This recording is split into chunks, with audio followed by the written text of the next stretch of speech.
Human sa pagsalida sa mga hulagway sa kagahapon. Napalgan ako ang akong kaugalingon, sulod ni ining puti nga lawak. Walay huno ang pagtulo sa akong luha, ug daw, mabuto ang akong dughan sa kahingawa. I balled my fists while holding the bracelet. The only thing I have that would remind me of Paul. Kinihanglan ako siya makita. Kinihanglan akong may buuan ang iyang pagkabutang. I immediately rushed to the door, and my steps found its way downstairs, where I found my mother in her usual place on the sofa with a book on her lap. I spent few more minutes staring at her, pero daw sin mas nigrabe ang kayusot sa kong dughan. I wanted to scream.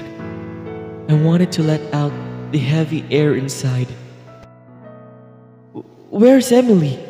I shouted.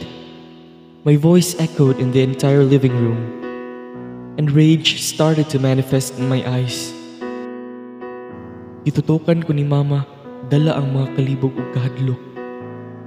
Her eyes were piercing my soul with questions all over her face. I need to talk to her. Ang ganinang kalagot nga akong gipugnan karon nakagawas na. Fidel!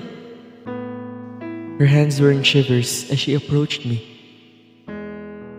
What happened? I saw how her eyes slowly went teary as she held my shoulders. And for a few seconds, I did not respond. Tears were falling down my face, and I was gasping my breath. Seeing my mother in front of me, in her fragile state, made everything more painful. Anak! Her voice was breaking, while her hands gently wiped the tears in my face. Tell me what happened. I gasped another air and tried to gain some energy for me to utter my words. Ma, I already knew. Ug unya, misunod ang mas bugat na pagtulo sa akong luha. I closed my eyes, and then I felt her arms around me. But I wasn't sure if it helped me to get better, because my eyes just got numb, and I already lost control of my tears. I already remembered everything. I murmured, I am sorry. My mother's voice was soft, but was full of regret. I am sorry. The hug ended after she said those lines. And then an awkward air ruled between the two of us. Few more seconds of deafening silence passed by. I chose not to reply. I was just staring blankly at her. I'm sorry, she repeated. This time, it was more composed and clear. I was the one who told Emily to hide the truth from you. Then my forehead wrinkled in a snap upon hearing what she said, and with full confusion, I asked, Why? Why did you do that? She did not answer. She went back to her place in the sofa and cupped her face. Ma, ubag ako. Hutang buot. Diba, ikaw man ganing nag-push na kong amoto sa manpulo para maka-experience kong mga bagong butang? Kay matud pa nimo, this will help me train my brain to remember. But now, you are hiding everything from me. Ngano? Nagpadayon ang tulo sa kong luha samtang nagtanaw ni Mama. Everything was so painful already. I am just trying to protect you, Fidel. Protect me? By hiding my memory from me? Yes, because it is not just a memory, but a memory with someone else. I was so impulsive to let you do that vacation, and I regretted it. Nagbasol ko nganong gipaadto pati ka sa aman pulo. Mas ni grabe ang akong kalibog, tihang akong natungog ang iyang mga gisulti. I couldn't believe that those words actually came from my own mother. Ma, did you know how happy I was during that trip? I found my meaning. I once more found joy. And I didn't see any reason kung anong kinahanglan nimong itago sa ako ang tanan. She glared at me, and I saw how her eyes went devilish. That is the very reason why I don't want you to remember everything that happened in Amanpulo. It's the same old story, Fidel. She paused, and then she cried with the pain and guilt. It's the same story when you lost your memory. I don't want you to be in pain again. I don't want you to hurt yourself again. Di na ko ganahan pa na mabalik ang imong gibuhat sa imong kagulingon. Di ang gibiyaan ka ni Ivy sa una. I almost lost you back then, Fidel. Wala na ko gitugutan si Emily. Idetalye sa imuha ang tanan. About that boy you met na Amanpulo. Because I'm scared. I am scared that I might lose you again. Ibuhi si mama og lawom nga panghupaw. Human niya masulti ang maong mga pulong. Oo, nasakitan siya. Nahadlok siya. But wasn't she too selfish? I need to see Paul. My short statement escaped from within without control. I need to know how he is. And what? Blame yourself again of what happened? Para mag-self-pity na sad ka? No, Fidel. Everything that happened between you and that boy ended in Amanpulo. Period. Mura ko gituog sa iyang mga gisulti.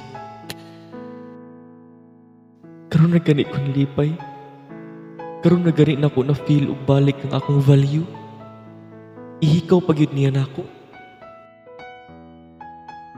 You are staying here, Fidel. You're not going to any hospital. You're not going to see that man. Ma, please. Isa karon lang. I'm begging you. Give me a chance. Please trust me. I suddenly felt weak and immediately dropped my body on the floor.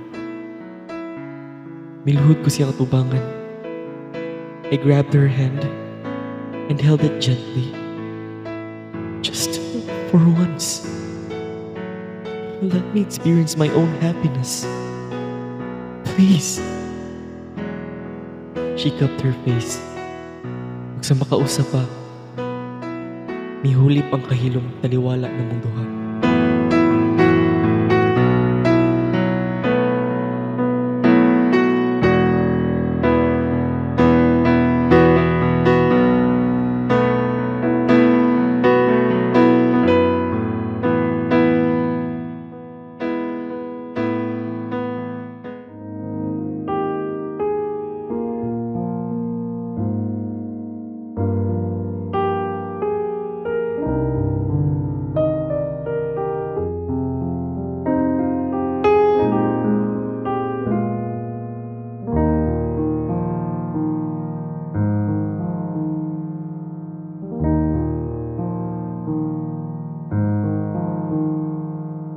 Nagkurog ang akong mga kamot samtang nagunit sa akong bag.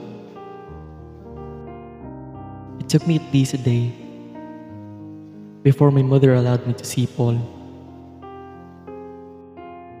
I am now traveling back to Amanpulo, alone.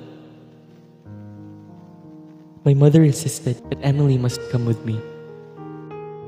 But something is telling me that I have to do this alone.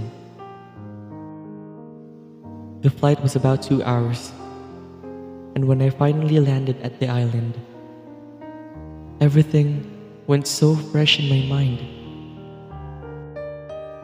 Pero nuwagtang og galit ang tanan.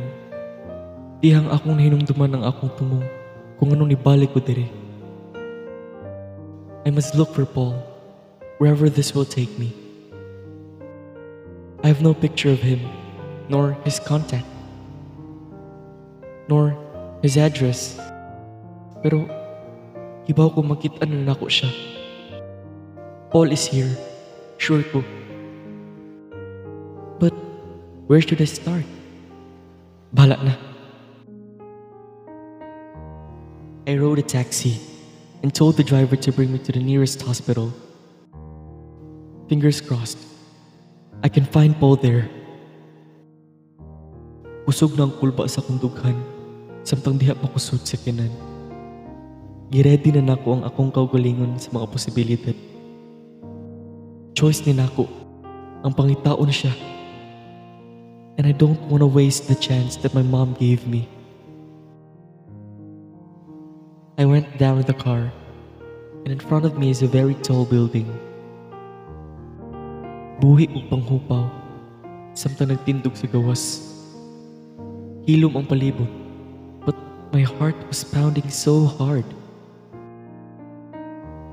After spending a few seconds outside, I went in and headed directly to the information desk. Many uniformed personnel were in the lobby doing their businesses. The lounge was full of people. Maybe some of those were relatives, and others were patients. I don't know. I just focused on the nurse in front of me. She was typing something on the keyboard when I interrupted her. "Excuse me," I hemmed before I continued. "Do you have a patient named Polaris Misterio?" The woman just barely smiled and tossed her brows. "For a moment, sir." And again, she typed something on the keyboard. "What's the name again, sir?" "Polaris Nicolai Misterio." She nodded and focused back at the monitor after I uttered my response. "Does he have any nickname?" Paul," I shortly replied. She spent the next few seconds scrolling the mouse while her eyes glared with confusion. I have no idea what's going on, but I'm just hoping for the best. "Paul Misterio?" she asked. I nodded. "Yes." "What's the relationship to the patient, sir?" She now faced me with a bland expression. I awkwardly sighed and then said, Friend. Close friend." She nodded and then said, "Room 214, second floor." My steps immediately found its way to the stairs after hearing her answer.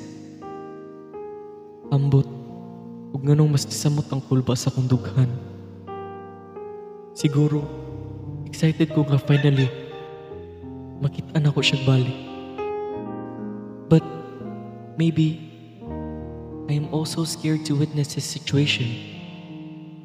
I know he's not okay. If I can still properly recall, he was badly throwing up samtang naglingkod mi daplin sa dagat. Paspas kayong mga panghitabo atong gabi una. Niabot ang ambulansya ug galit lang siyang gidala. I was left alone with questions all over me. And then, from there, everything went black. The next thing I know, I was already in my room, and beside me was Emily. Too much questions are running inside my head. Ug nag-ampo ko nga, unta matagan na og katubagan ang tanan. My eyes jumped from one door to other, examining the numbers posted on each of one of them. 211, 212, 213. And then I stopped. Nisamot ang urog sa akong kamot, samtang nagtindog at tubangan sa maong pultahan. 214. Nagpagawas ko og usa ka lawom nga hangin before I held the knob.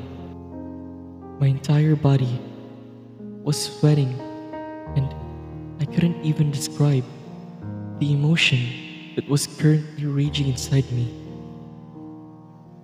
The knob clicked, and I slowly pushed the door open until it opened wide. I halted with what I saw. The room was dark, the bed was fixed, and there was nobody inside. The room was empty. I thought this was Paul's room. Gitanaw na ko ang pangan nga naa sa information card doon sa pultahan.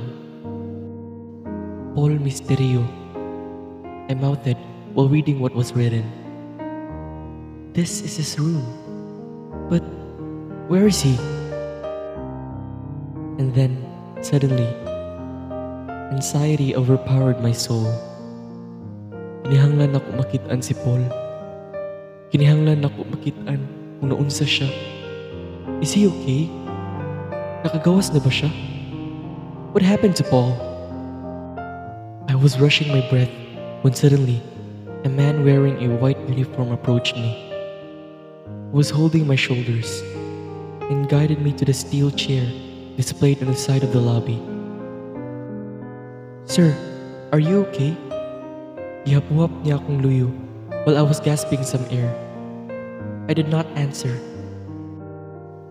Are you looking for the patient in room 214? Nahunong ko kalit, human ako nagtungog ang iyang gisulti. He must have known something about Paul. So I faced him and asked, do you know where he is? It took a few seconds for him to utter his next words. He sighed and then said, I'm sorry, sir, but we lost him just this morning. And then everything went dark after he said his statement. I was blindly looking at him. I wasn't able to conceal the flows of my tears. The manifestation of my weakness now fell down my face. Daw, sa nihunong ang kalibutan, ug ang matagpitik sa kamot sa orasan. Daw mga pana sa nitusok sa akong dughan. Dali kong mitindog, umidagan pa doon sa gawas. O dito na ko gibuhian ang mga lawom nga hangin, ang mga singgit sa kasakit o kahingawa. Grabe, ka-unfair sa panahon. Yes, my memory is back. But the person who brought me back in time is now gone. Ngano? What did I do wrong that I have to go through all of these?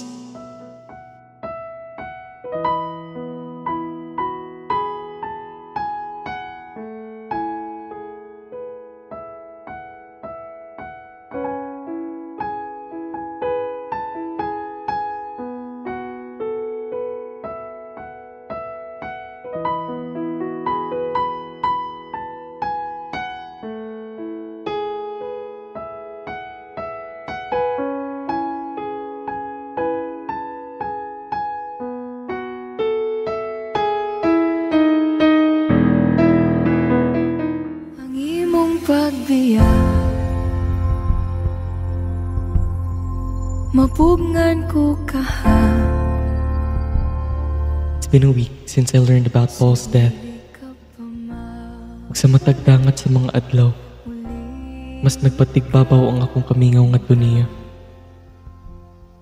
miss his smile, his corny jokes, his words. I miss everything about him.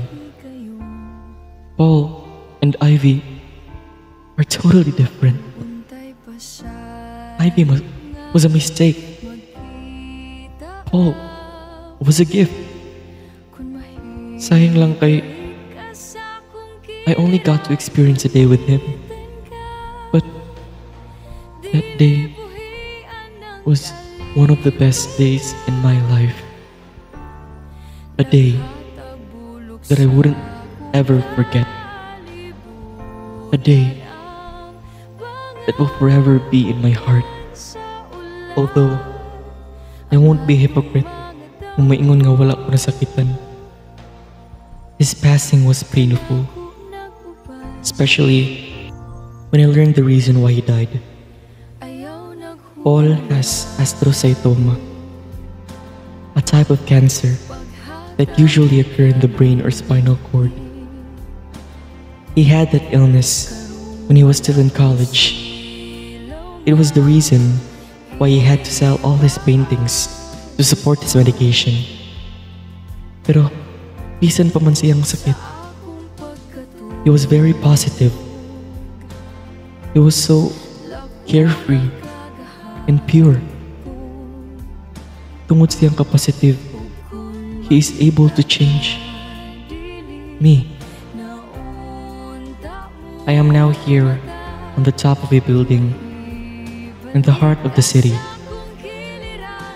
This is where Paul first fell in love with sunset. Naghuwat ko sa pagsawop sa adlaw. Kimatod pa niya.